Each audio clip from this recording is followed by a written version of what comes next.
Be me, 34 years old woman. Scrolling through Instagram on a Tuesday morning while my oat milk latte gets cold. See a notification that makes my stomach drop. Aiden tagged in a photo. Hasn't posted anything in 6 months. I would know because I definitely don't check his profile regularly. Just occasionally when the algorithm shows me something completely random. Open the photo and there it is. Aiden holding a newborn baby, some woman next to him looking exhausted but glowing in that way I always told myself was a patriarchal myth. The caption reads, "Welcome to the world, little one, already so in love." Stare at my phone for what feels like an hour, but is probably 30 seconds. Feel this weird tightness in my chest that I immediately recognize as completely irrational. I didn't even want kids, I had made that clear from the beginning. Well, not from the very beginning, but definitely after 2 years, when he started making those comments about our future and building something together. I had explained very carefully and patiently that bringing children into this world was ethically questionable at best. Climate change, overpopulation, the inherent problems with nuclear family structures, the way motherhood is weaponized against women's autonomy and professional development. He had nodded, but I could see that look in his eyes. That same look my father used to give my mother when she talked about anything he considered too complicated. The patronizing half-smile that meant perfect, somewhere around age 15. Close Instagram and open my laptop to start work. I'm a freelance consultant for corporate diversity initiatives, actually doing important work, helping companies understand their implicit biases and structural inequalities. Today I'm supposed to finish a report on gender pay gaps for a tech startup, but I keep thinking about that photo. The way Aiden's hand was positioned on the baby's head, so careful and gentle. He never touched me like that. Well, he did, but that was different. That was when he was trying to convince me I was wrong about things. Always so gentle and patient, like I was something fragile that needed to be handled carefully. I had told him once that his gentleness felt condescending. He looked so confused, genuinely hurt. Said he was just trying to be considerate of my feelings. But that's exactly what they do, isn't it? Pretend that their performance of sensitivity is actual emotional intelligence, when really they're just waiting for you to fit into the box they've already built in their minds. Refresh Instagram again, even though I know I shouldn't. The post already has 247 likes. Scroll through the comments. Everyone congratulating him, saying he'll be an amazing father. His mother commented 3 times with different heart emojis. She never liked me. I could tell from the first time we met at that awkward brunch. The way she asked what I did, with this emphasis that suggested she already knew it wouldn't be good enough. When I explained my work in diversity consulting, she just nodded slowly, said, "That's nice, dear," and changed the subject to some casserole recipe. Aiden had insisted she was just nervous meeting me, but I knew better. She was threatened by a woman who didn't need her son to define herself. Stand up and walk to my window overlooking the street. Watch people rushing to wherever they're going, locked in their little routines. Relationships, marriages, babies, mortgages. The whole prescribed path that I had consciously rejected. Feel my eyes getting wet, which is absolutely ridiculous. I'm not crying about Aiden. I'm not crying about some life I supposedly missed out on. Probably just allergies or dehydration. Go to the bathroom and look at myself in the mirror. My face looks the same as always. Maybe a bit tired, but I've been working long hours. Notice a few more lines around my eyes. Character lines, evidence of a life lived on my own terms. Splash cold water on my face. Remember what my therapist said about sitting with uncomfortable feelings. Except my therapist doesn't understand that some feelings are just products of societal conditioning. Of course, seeing an ex with a baby would trigger something. Women are literally programmed from birth to respond to infant imagery. It's biological manipulation combined with cultural pressure. Doesn't mean the feelings are valid or worth examining. Go back to my laptop and try to focus on the pay gap data. The numbers are stark as always. Women earning 79 cents on the dollar. Even worse for women of color. This is what matters, actual systemic change, not some performance of domestic bliss on social media. But my mind keeps drifting back to the timeline of when Aiden must have met her. We broke up 16 months ago after that final fight, the one where he said I was being unreasonable about his friend's wedding. I had simply pointed out that I didn't feel comfortable participating in a ceremony that was rooted in property exchange, that marriage as an institution had historically been about men owning women. He said, I was overthinking it, that it was just 2 people in love. I said that was exactly the problem, the way patriarchy disguises itself as romance. He got quiet in that way he did when he was about to say something he thought I wouldn't like. Then he asked if I could ever just let people enjoy things without analyzing everything, as if my critical thinking was some kind of character flaw. as if being conscious of systems of oppression was ruining the fun. I told him that comfort was a privilege, that staying unconscious of these issues was a choice available only to those who benefited from them. He said he couldn't do this anymore. This being our relationship, apparently. Said he felt like he was constantly walking on eggshells, that he could never just be himself around me. I had pointed out that being himself meant not having to examine his privilege, meant defaulting to societal scripts without question. He packed a bag that night and stayed at his friend's place.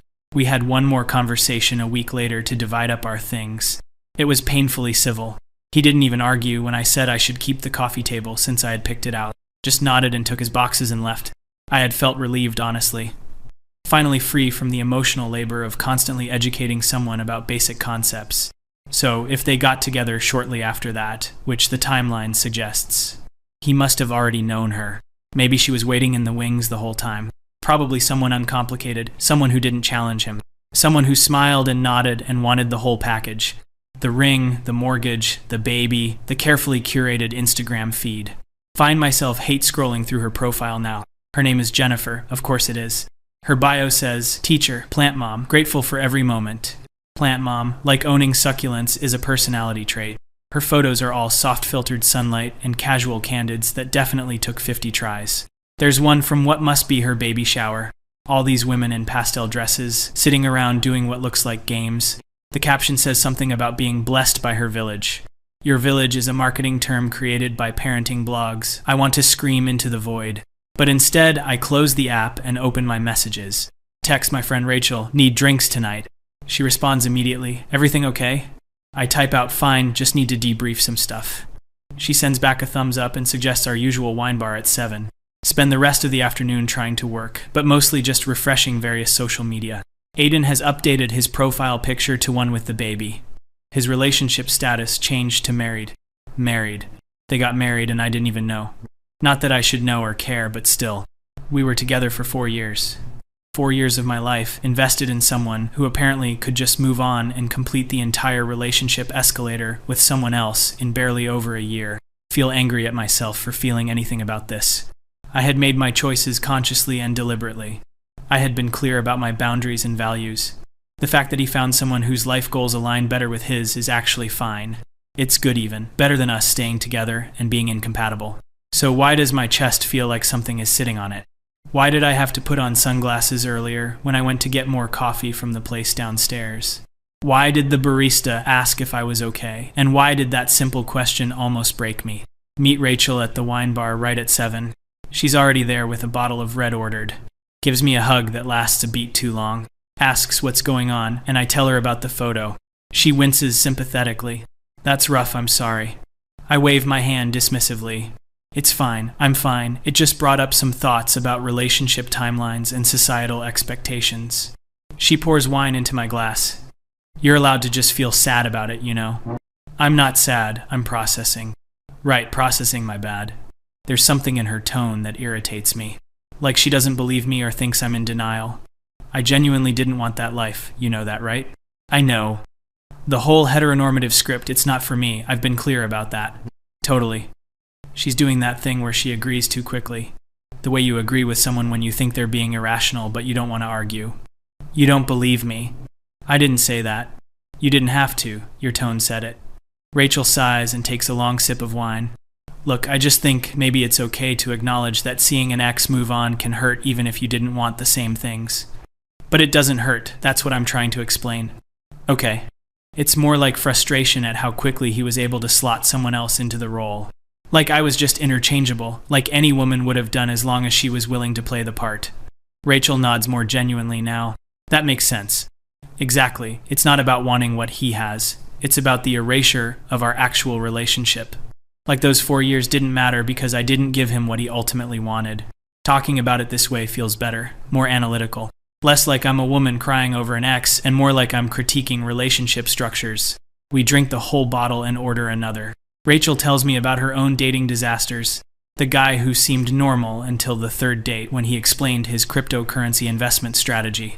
We laugh, and the tightness in my chest loosens slightly. Stumble home around 11 feeling buzzed and tired. Check my phone and see that Aiden's photo now has over 400 likes. Someone commented, "You two make such beautiful parents." You two, like they're a unit now, a team. Like everything we built together was just a rough draft. Fall asleep with my phone in my hand and have dreams I won't remember clearly in the morning. Wake up Thursday with a headache and a sense of determination. Decide I need to do something productive, something that reaffirms my choices. Sign up for a weekend workshop on intersectional activism. Update my own Instagram with a photo of my loft in the morning light. Caption it, something about choosing authenticity over convention. Get a few likes from the usual people. My cousin comments, love your space. It feels hollow compared to the outpouring on Aiden's post, but that's just because baby photos perform better algorithmically. People are programmed to respond to infant imagery. It's documented. Spend the day working on my report with renewed focus. The pay gap data is damning as usual. Women lose earning potential when they have children. The motherhood penalty is real and quantifiable. This is exactly why my choices make sense. I've protected my career, my autonomy, my financial independence. In 10 years, when Jennifer is struggling to re-enter the workforce after staying home with kids, I'll be at the height of my career with a robust retirement account. This thought should make me feel better, but somehow it doesn't. Friday afternoon, my mother calls. I almost don't answer because I know somehow she'll have seen. Mothers have a sixth sense for when their daughters are vulnerable. But I pick up on the fourth ring. Hi, Mom. We want to. Hi, sweetheart. How are you? The emphasis on the R gives it away. She knows. I'm great, busy with work. That's good. Long pause. I saw on Facebook that Aiden had a baby. Of course she did. My mother, who claims not to understand social media, somehow always sees everything. Yeah, good for him. Are you okay? Why does everyone keep asking me that? I'm completely fine. I didn't want children, remember. This is actually validating of my choice to end that relationship. Of course. Another pause. You know, sweetheart, it's never too late if you change your mind. I'm not going to change my mind. You have plenty of time still. I don't want time. I want people to respect my decision. I do respect it. I just want you to be happy. I am happy. Are you? That question sits between us like a living thing. Yes, Mom, I'm happy. I have a career I care about and freedom and a nice apartment. Those are all wonderful things. But those are wonderful things. I can hear something in her voice, though. The same disappointment that's been there since I was 25 and started being honest about not wanting kids. The same quiet grief over grandchildren she might not get. Never mind that my brother has 3 kids. It's different when it's your daughter, apparently. Get off the phone after a few more minutes of strained pleasantries. Feel angry at her for making me defend myself. Angry at Aiden for creating this situation. Angry at Jennifer for existing. Angry at myself for caring at all. The weekend workshop is actually helpful. Surrounded by other people committed to social change. We do exercises about recognizing bias and dismantling internalized oppression. During a breakout session about relationship structures, someone mentions compulsory heterosexuality. How women are socialized from birth to want marriage and babies. How we're taught our value comes from being chosen by men. This resonates deeply. Maybe what I'm feeling isn't actually about Aiden at all. Maybe it's just years of conditioning trying to make me feel bad for not following the script.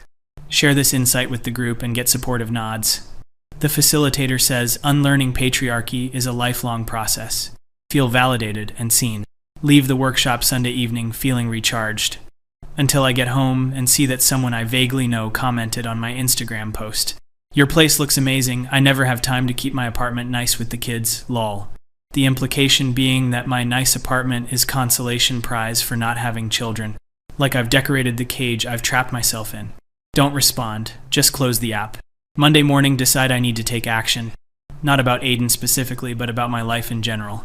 Clearly, I've been stagnating if an ex's life choices can affect me this much. Update my dating profiles with fresh photos. Adjust my bio to be more clear about what I'm looking for.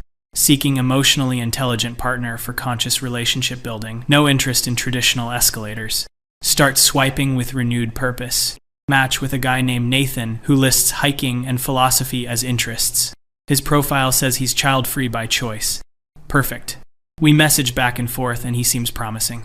Makes a joke about cameras that's actually funny. Asks thoughtful questions about my work.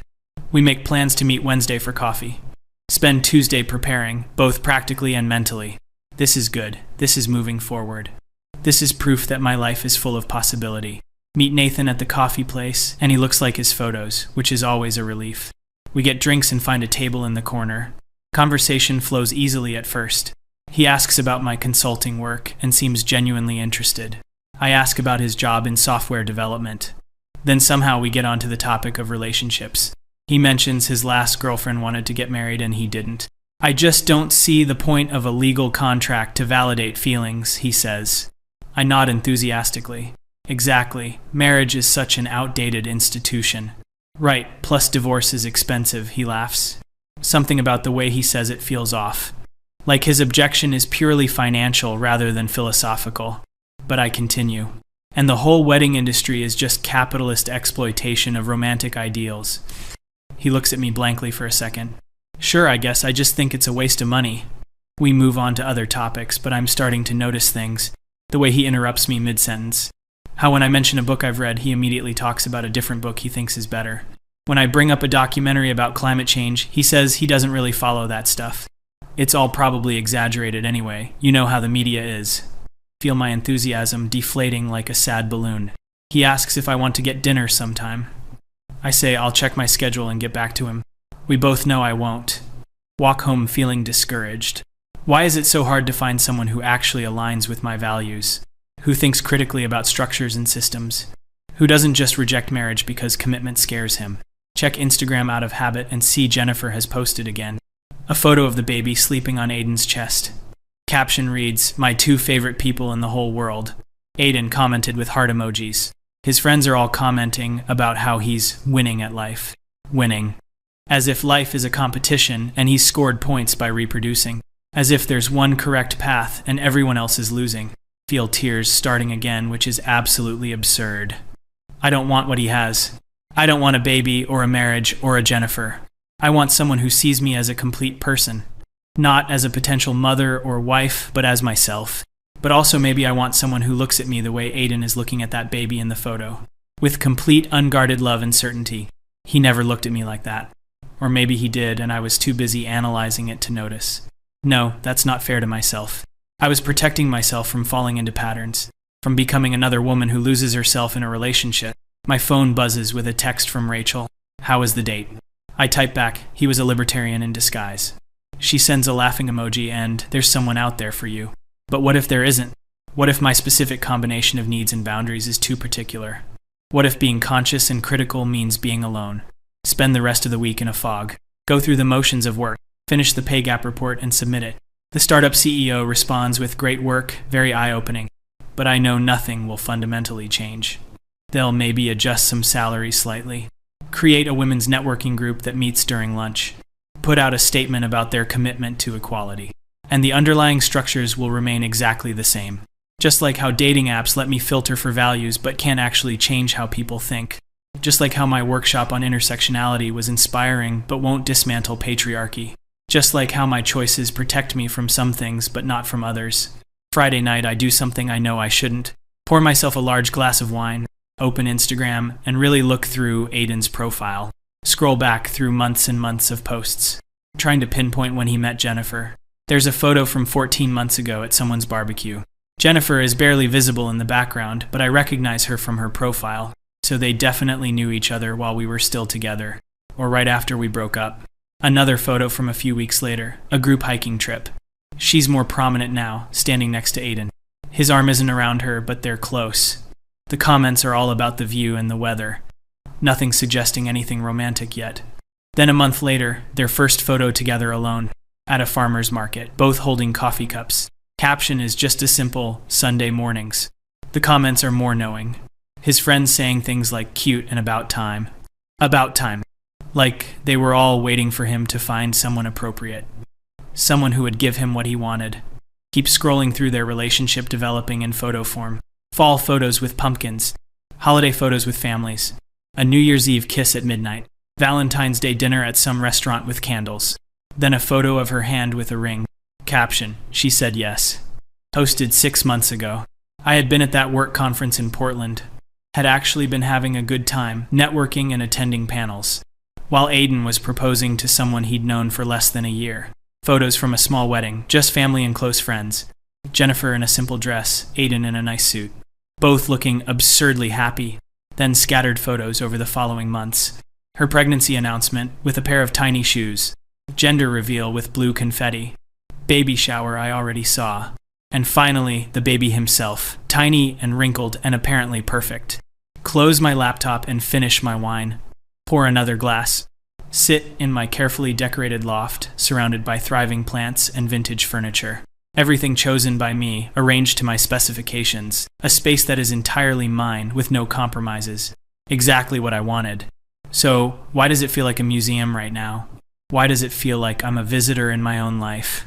My phone lights up with a notification. A dating app match has messaged me. Open it without much hope. Hey beautiful, you seem cool, wanna chat? The lowercase, the generic compliment, the lack of effort. Unmatch immediately. Think about Aiden typing out captions for baby photos. Probably overthinking every word, asking Jennifer if it sounds okay. The two of them laughing about how many photos they took to get the right one. Building something together, even if it's just a social media narrative. I had always mocked that kind of thing. The performance of relationships online. The carefully curated glimpses of happiness.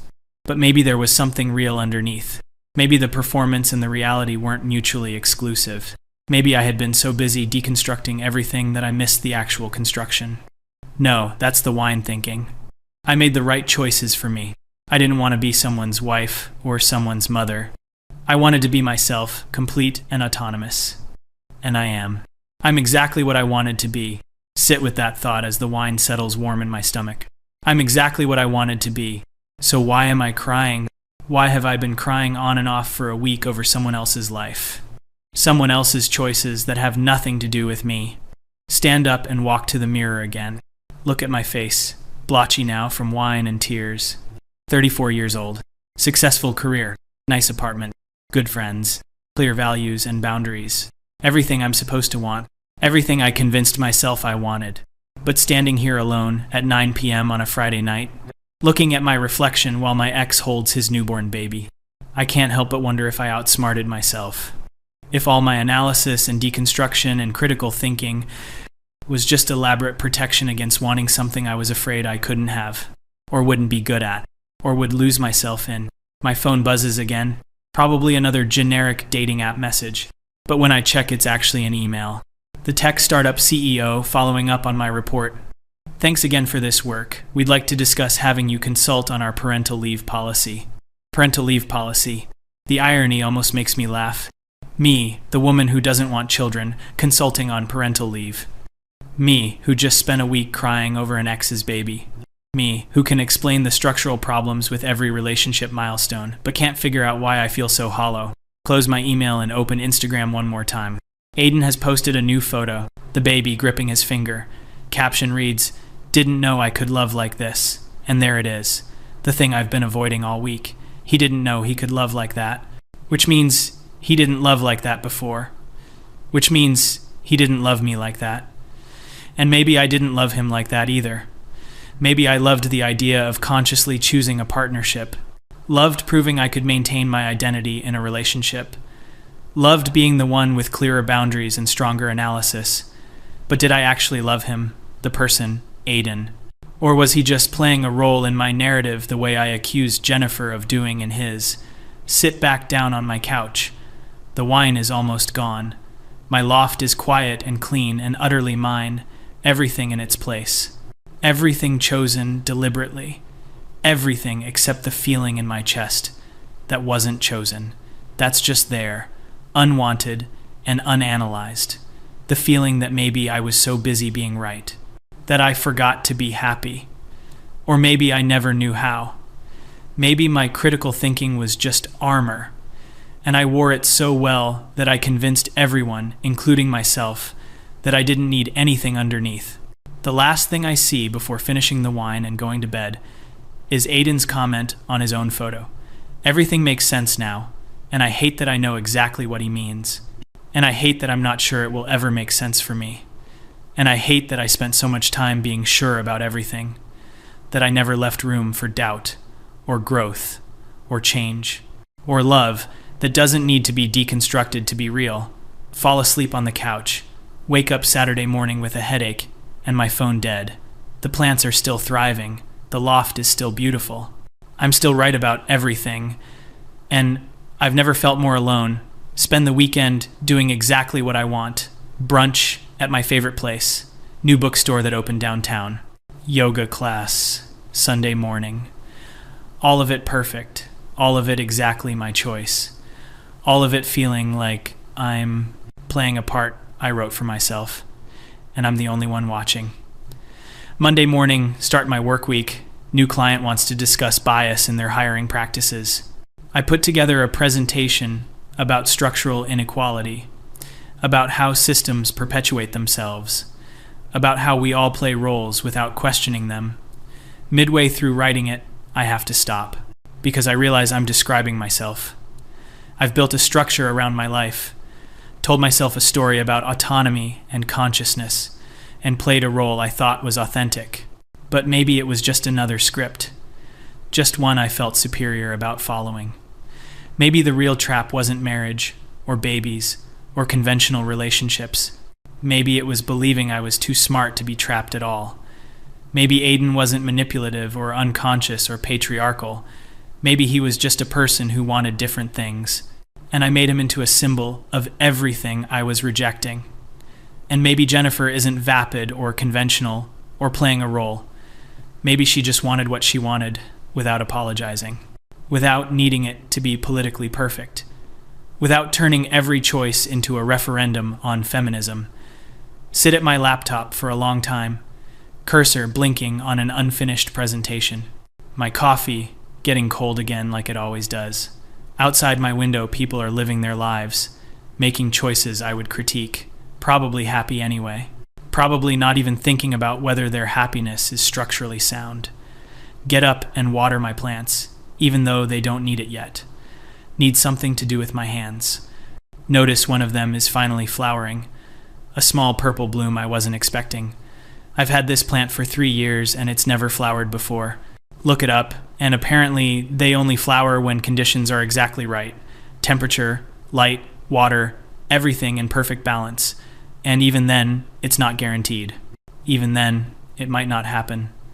Stare at this small purple flower for longer than makes sense, thinking about how I've optimized every condition in my life, created the perfect environment for growth, done everything right according to my own measures, and somehow still ended up here, alone on a Monday morning, crying over an ex's baby, envying a woman I've never met, feeling like I outsmarted myself into a corner.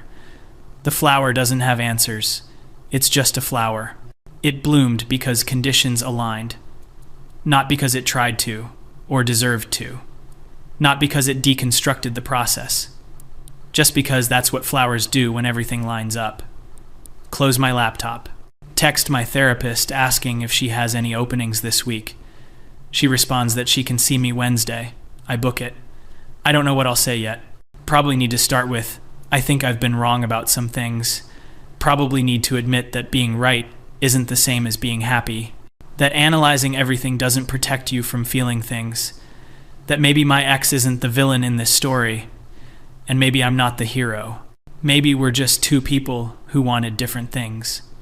And he found someone who wanted the same things. And I'm still here, still sure I'm right, still alone. Still looking at a purple flower like it holds secrets. Still trying to think my way out of feeling. My phone buzzes. Another email from another client. Another opportunity to explain structural problems to people. Another chance to be right about systemic issues. Another day of doing work that matters. In theory. Open my laptop back up. Finish the presentation.